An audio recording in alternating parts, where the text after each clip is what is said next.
you tend to get maybe a 5% increase in sales, a 10% increase in profits. That's not trivial for someone who's pretty close to the means of subsistence.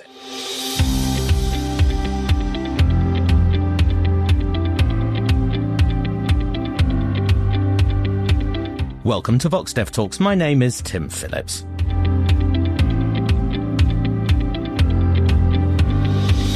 How can we train the next generation of entrepreneurs? In developing economies, more than $1 billion a year is spent on this type of training, but does it work? Are we training the right people, giving them the right skills, and what opportunities might there be to do this better? David McKenzie of the World Bank and Chris Woodruff are the senior editors of the latest version of the VoxDevLit on training entrepreneurs that summarises what we know, what we need to know, and what this all means for policy. And David is joining me now. David, welcome to VoxDevTalks. Hi, glad to be here. David, that statistic that I started with, more than $1 billion training entrepreneurs. Why is it so important to be doing this in low-income countries? I think there's two reasons. So one is that there are just so many people trying to make a living running a business in developing countries. Mm-hmm. So if we're trying to help the livelihoods of people in developing countries, we need to be able to work with these entrepreneurs and see if we can help them do a bit better. And then the second thing is that the things that business training, that consulting, that these efforts are trying to do of how do you keep good business practices, how do you manage your firm well, are critical to the success of these firms. And so we have evidence across a whole range of countries that there seem to be good things. And so the question is, if these practices are so good, why aren't firms doing them? And can we help them do these? And so that's the effort with all these training programs. In this context, what do we mean by entrepreneurs? Well, I think that's one of the challenges with trying to put together one of these reviews is that yes. That term does cover the whole spectrum from subsistence, micro enterprise owners who are just working by themselves, maybe selling small retail goods or making weaving or doing bicycle repair, up to the large number of small and medium enterprises that we have in these countries that got 10 or 20 workers. And then we also look at this much smaller group, but this group that's very interesting for innovation and exports, which is these high growth entrepreneurs trying to start up new innovative businesses. And of course, you need different types of programs for different types of firms. And so when we talk about training, it's not one size fits all. Imagine for me a really positive outcome for policy that we could magically fix all those external frictions that we talk about a lot on VoxDevTalks that hold firms back, bureaucracy and red tape, access to markets, access to finance, the rule of law, all of those external things. What other skills would those entrepreneurs, business owners need if they were to succeed? You know, what we've seen from the last decade or so of research is that even in very high income countries, better management practices matter a lot for firms. That, you know, your ability to be able to organize your production process, acquire customers, monitor your finances, make budgets and plan, find the right workers and manage those workers well, all are critical for firm success. And so even if we're able to overcome all these other barriers, there's still going to be a big benefit from being able to manage your firm well. Now, in a low income setting, all these constraints that you put forward may be other reasons that being able to be a good manager is particularly beneficial. Maybe you could figure out ways to overcome some of these constraints if you're a better entrepreneur as well. So there could be sort of an additional bang for your buck because of these constraints. A lot of people think that being an entrepreneur is a talent. Can these skills be transferred? Can they be learned? Can they be taught?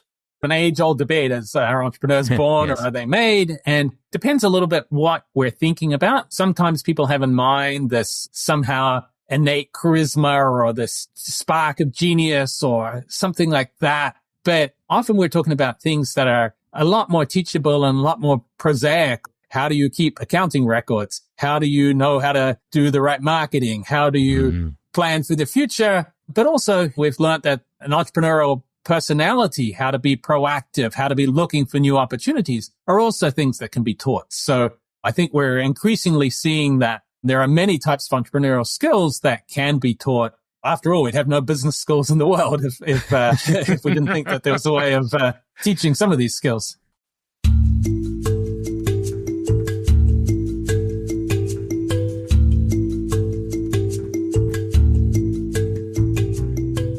David, this review does a wonderful job of summarizing the research that we have. In the research that's been done, what sort of training program, what size of training program, what type of training program is being evaluated? So we look at a range of different types of programs in this report. The sort of earliest literature in developing countries started with this most prevalent type of firm, which are these self-employed microenterprise owners. Often microfinance organizations or governments would be working to try and raise the incomes of poor people. And so they would have group-based classroom training, groups of maybe 15 to 40 firms for 3 to 12 days in duration, where you would focus on teaching them basic business skills like how to keep records, how to budget, how to manage your inventory, how to do marketing. And so a lot of the studies in the literature are looking at those types of programs. There's then been sort of a second phase that's saying, maybe for these same types of entrepreneurs, we shouldn't be trying to teach them all these different things, but maybe we can make it simpler through some heuristics or behavioral approaches. Maybe we can talk about some of those other skills that we mentioned that are more psychological skills. How do you get this mindset of doing something different? How do you overcome barriers that may face women in small firms? What types of additional efforts do you need for youth who are trying to start up small businesses? So we also look at those types of programs. But then we have a range of different programs that are dealing with bigger firms and entrepreneurs who have multiple workers. And so this can involve teaching lean manufacturing processes, such as the Japanese Kaizen method, which there's a range of programs that try and do this in industrial clusters, to working with firms with 50 workers, 100 workers, where you're doing management consulting and really trying to help do much more intensive types of programs, hundreds of hours, much more expensive, but you're focusing on optimal production processes, removing bottlenecks, more specialized knowledge of how to enter into export markets. And then we have programs that are looking with these new high-tech startups, incubators and accelerators. And, how do you make yourself attractive to venture capitalists? How do you really get on that startup curve and grow rapidly? And so we have kind of a whole range of different types of programs, and some of them have got more evidence than others, but we're trying to summarize what we know about each of these. It sounds like there is a lot of different types of training that goes on, and many of these programs are quite small in scale and happen quite quickly. Does that make it difficult to interpret the results of them or to think about the external validity of those results? So the small scale is a challenge for a couple of reasons. And so one is that a lot of the early studies worked with a couple of 100 micro enterprises. They would run these programs and they would get these results. And then sometimes they would find that there was no significant impact on the outcomes that they looked at, like profits or sales. And so there was a bit of pessimism. There was a sort of view that training just doesn't work. But when you looked at these studies, often you found that there was very wide confidence intervals. There's a lot of uncertainty about exactly what the estimates of these programs were, because, as you say, they were quite small and you just didn't have a big sample size to see what the impacts were. And so that's one of the advantages of this type of review, is by putting together evidence from many studies, we get a clearer picture of whether these programs are working or not. What we have seen when we put a lot of these studies together is that, yes, there is actually an overall positive effect. And it's an effect that might not have been able to be detected by some of those earlier studies because they just had too small a sample size. And so by putting everything together, we can learn some of the common patterns. We can overcome some of that external validity issues because we see similar things happening in a whole range of countries from these programs. But no one study by itself may have been able to teach us that. The second point you mentioned about external validity and small scale is that, we might learn from some of these programs that this type of program works when done with lots of oversight by an NGO or some researchers with 100 firms. But then if a policymaker is asking, how did we do this for 1,000 or 100,000 firms? Well, yeah. There's a different scaling question there. So there's sort of two parts of that, that we try and think about. Reading the VoxDevLit, you really are aware of the richness and the variety of the different programs. I'd just like to touch on some of them. First of all, we've mentioned these micro enterprises a few times. Many people are in business because they're just trying to make enough money to get through to the end of the week and feed their families.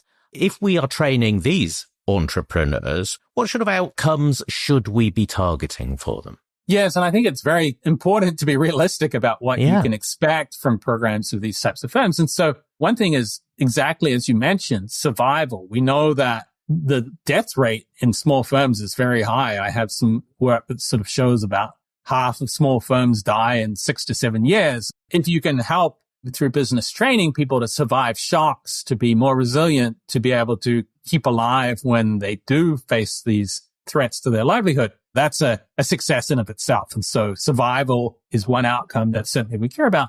The second thing is just earning more income for your family. Are you able to go from earning $1 a day to $1.10 a day? That makes a big difference, even if it's not transformational in terms of economic growth or getting you to hire workers. And so I think one of the big downsides is when governments think these programs are going to result in these micro enterprises generating lots of additional jobs or having transformational impacts on incomes, when success may be, as you say, just helping people survive and earn a bit more for their families and just be a little bit more confident in these jobs that they have. If you are providing these programs, what's the best way to do it? Is it sort of classrooms? Is it working informally in groups? Is it one-to-one? We see positive but relatively modest impacts on average of these standard classroom-based programs. If you put people in a classroom for 5 days, 7 days, you tend to get maybe a 5% increase in sales, a 10% increase in profits.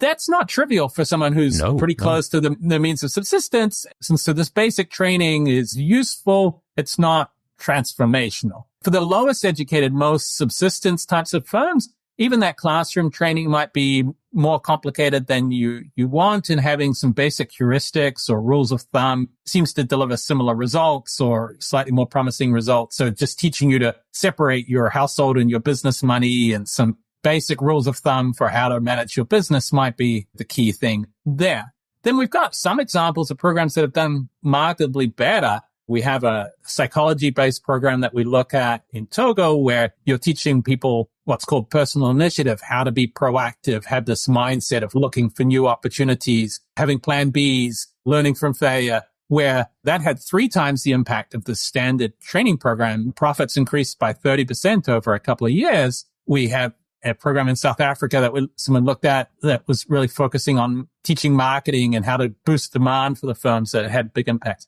But we need more replication of some of those types of efforts to say they're always better. And so you ask, so what doesn't make a difference or what's not as effective? Very light touch approaches. People have been trying to push out text messages with business tips or things like that. That doesn't seem to help very much. And then the second thing that I guess is perhaps more of a surprise is that on average, we see that when you put people in this classroom training and then you add on top of that a one-on-one mentor, this mentoring hasn't really made much of a difference and tends to be pretty expensive to do. Right. That, for these very small firms, is something that I don't think makes sense in the way that it's been done, at least. Now, another aspect of this, especially if for someone's living close to subsistence, they really need to be able to deliver results all the time, consistently. And if we're going to make a difference, it has to last. What do we know about the persistence of these results? This was something that we didn't know that much about until quite recently. It's very difficult to run these studies and track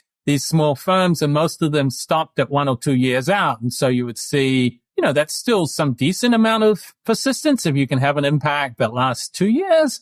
But we didn't really know much of what happened beyond that. And so one of the things that now, the last few years, we've been starting to see evidence of is whether these impacts persist. And so we have seen that program I mentioned in Togo with personal initiative training. We now have gone back and measured impact 7.5 years after that program. And we see at least the men that took part in that program are having very substantial sustained impacts of that personal initiative training. In Uganda, some researchers have followed youth who went through a startup program for 9 years, and they're still earning 16% higher profits 9 years later. So we have some evidence that some of these programs can have persistent impacts, but we also have some studies where the impacts don't persist. And so there's work on mentoring small firms in Kenya where while the mentors are working with them, they have good impacts. And then 6 months later, the impacts have disappeared. Or work that I was part of in Mexico where we trained some entrepreneurs during COVID over Zoom. And in the short run, they start implementing all the business practices, but then they stop doing that after a while. It's still an open question. When is this impact going to persist? But we at least know now that it can persist.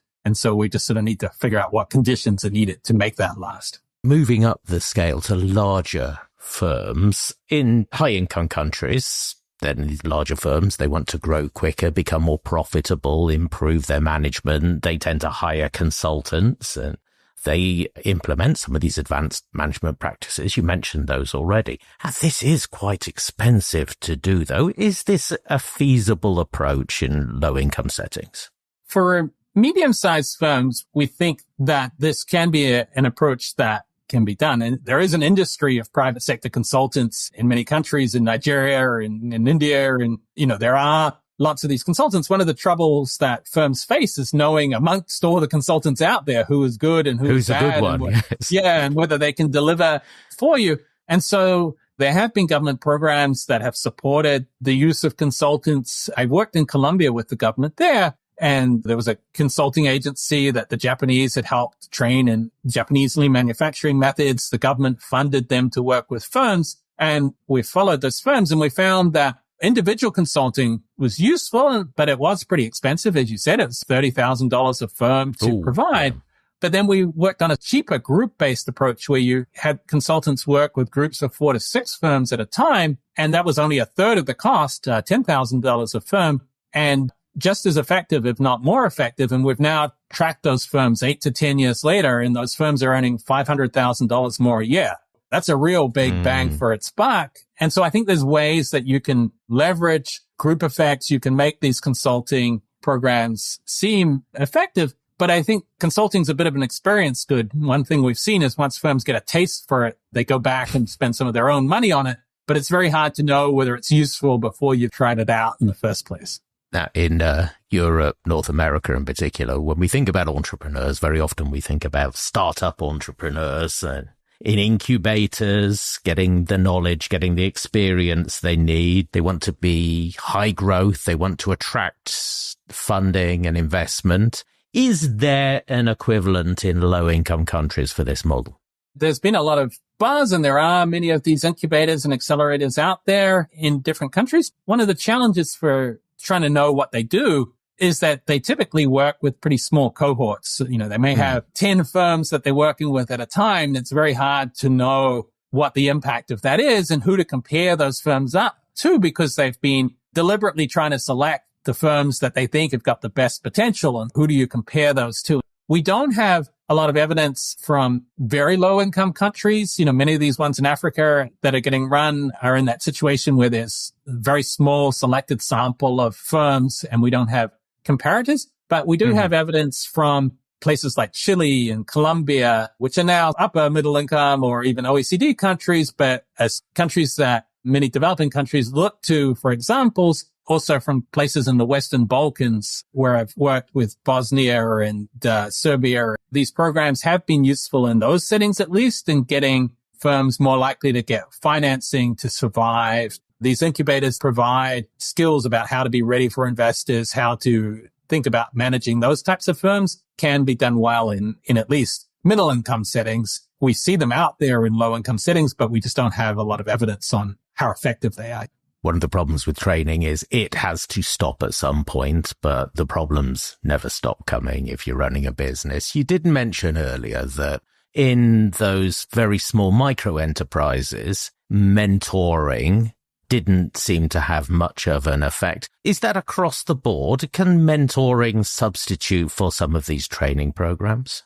One of the things with mentors is often that when programs are set up to provide mentors, those programs are limited in duration as well. And so sometimes those mentors come in and help the firm solve specific problems. And so we saw that in the study I'd mentioned previously in Kenya. Mentors came in, they helped the firm solve specific problems. Then they stopped the mentoring engagement, and the firm was not really left with any lasting ability to solve new problems as they came along. What we've seen is that mentors seem to work better when they help teach you something that you can't learn by yourself and, is maybe hard for you to find otherwise. And so, for example, still relatively small firms, but firms looking to break into new markets in Uganda, when they're matched with more sophisticated mentors who have had experience doing that, can help you do that. So we think of mentoring that's going beyond the sort of very basic training and helping you learn. Similarly, in the Balkans with these firms looking to break into export markets, having them provide their experience on how to do that. The second thing on that related to the mentoring is peer mentoring,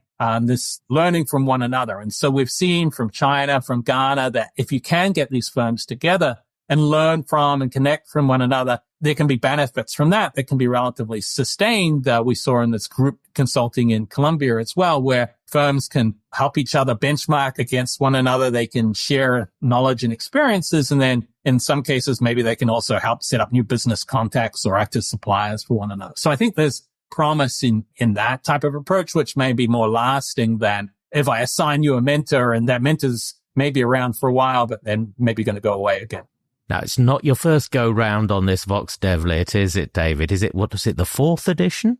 Yes, this is the 4th edition. And so one of the goals of these lits is to be a living literature review where we each time go back and say, okay, what have we learned in the last year or a year and a half or so that we didn't know beforehand? And where do we still have gaps? That's my question. Yes. What have you learned and where are the gaps? We have about 18 to 20 new studies that we've incorporated in this version compared to the last version. One of the things we've already touched on is now this increasing evidence on long-term effects that we didn't have beforehand. And so from Togo, Uganda, Colombia, showing these lasting impacts. A second area is this very policy relevant area of how do you work with youth in Africa to help them, start up businesses, the challenges of looking at impacts of those programs when youth are cycling through multiple jobs. Some of them are still in school. They're doing multiple activities. And so you really need to track them for quite a while. And so we're now starting to see positive impacts from some of those programs. Then we also just mentioned this sort of more of this role of a group-based approach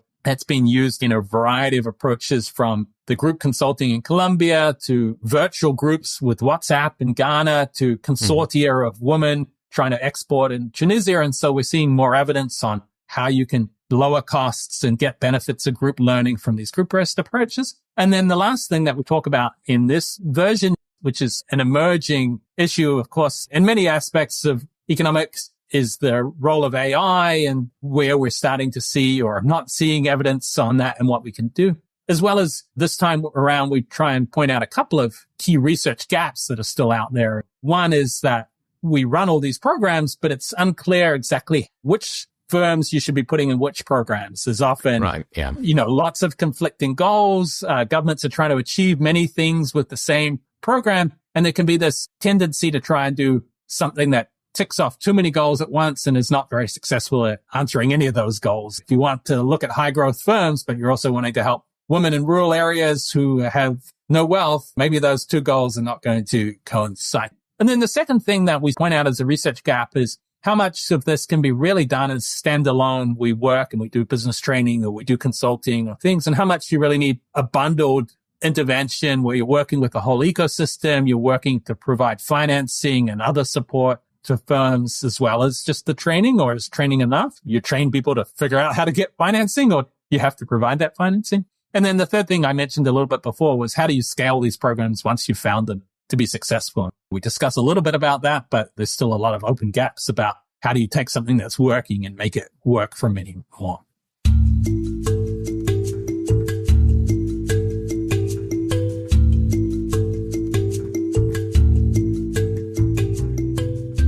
Policymakers, when they think about entrepreneurs, they think about job creation always, understandably. From something that you said earlier, it sounds like there might not be that much job creation going on here. Well, so there's job creation for yourself versus job creation for others. And so if we're looking at micro enterprises, you can get these firms to be better jobs that are more likely to last and to earn more incomes for the people running them. But what we see from looking across a whole range of these studies is a very precise zero in terms of the impact of business training for micro enterprises on hiring workers. Right. And so you're not doing that with these small firms. When we look at bigger firms with consulting for a firm with 50 workers and we make that more productive and able to expand their sales, then they start hiring workers. And so we're seeing impacts on jobs from working with those larger firms. Now, what about the opportunities for women who want to be entrepreneurs and who we know often struggle to find the opportunities and the success that they want? So we see from a range of these programs that they can be beneficial for women, that programs that have try and look specifically at overcoming some of the additional constraints that women may face in some markets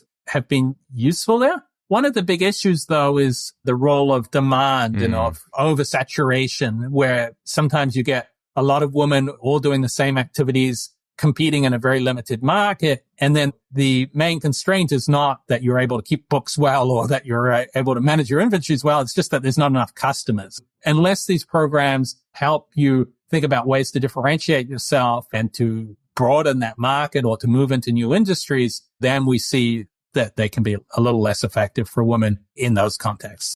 So also policy priority to do more with less. And that involves perhaps the role of technology in all of this, because if it delivers training well, then it could do it very cheaply and it becomes very easy to scale. I heard what you said earlier about sending text messages and that has no effect at all. I can really understand that. But now we have different, more advanced technology, specifically AI, things like chatbots and AI-based training. Do we know very much about that impact yet?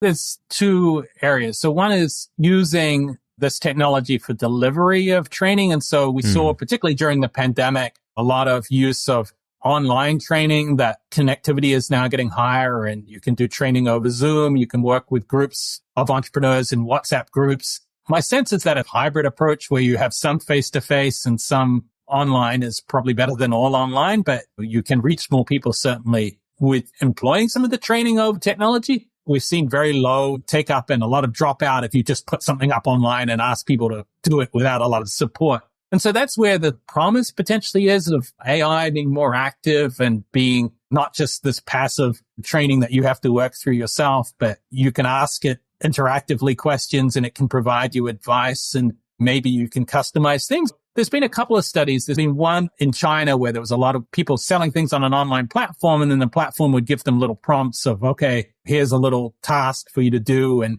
so that had very limited impacts, but it was very easy to do and it was scaled at 2 million enterprises. And so that was an example where you could do small things for lots of people with AI, which is one approach. Is you get 1% improvement in profits for lots of people. That's still useful. And the second thing is AI becoming more of a substitute for trainer. At the moment, we have one study from Kenya where they set up a WhatsApp interface with ChatGPT and then business owners could ask their questions and get their responses customized from that. There was no average impact, but what they found was that better business owners seemed to do well from this, and actually business owners who weren't very profitable and not that well managed to start with seemed to suffer from this because they didn't know how to ask the right questions or they didn't know how to interpret the answers very well. And they tried some things and they didn't work out. And so I think it's an area where there's a lot of excitement, but I think it needs a lot of customization. There's a lot of questions about the training data for these AIs and whether it's really well suited for the types of firms that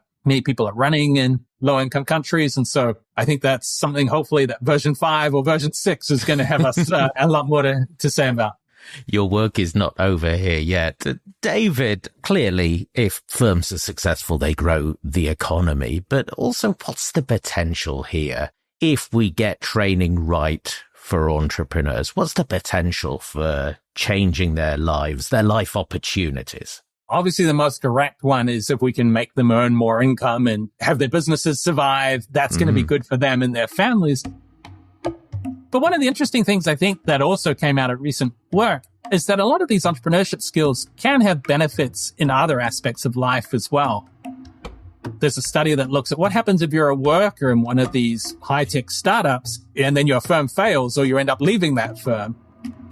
Well, that actually is still a really good training ground and you end up being able to go and be a manager or able to move up and earn more income in other firms because of that experience that you've had trying to manage all these new opportunities in a firm. Similarly, some of these skills of thinking about the future, planning and budgeting, you can imagine spilling over to other aspects of life or being proactive and looking for new opportunities, being useful even if you don't go in entrepreneurship too. And so I think that's also one of the reasons that this can be beneficial, but also one of the exciting areas to think about is where entrepreneurship training might have impacts on people beyond just directly making their businesses more successful. It is an exciting area to think about. David, thank you very much for talking about it today. Oh, you're very welcome. Thanks very much.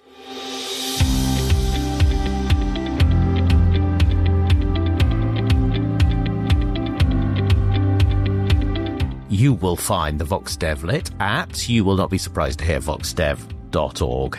This has been a VoxDevTalks. The best way to make sure you don't miss an episode is to follow us. You find us wherever you get your podcasts. Our past episodes, as always, are also at VoxDev.org. If you like what you are hearing, please tell someone else about us. Leave us a review as well.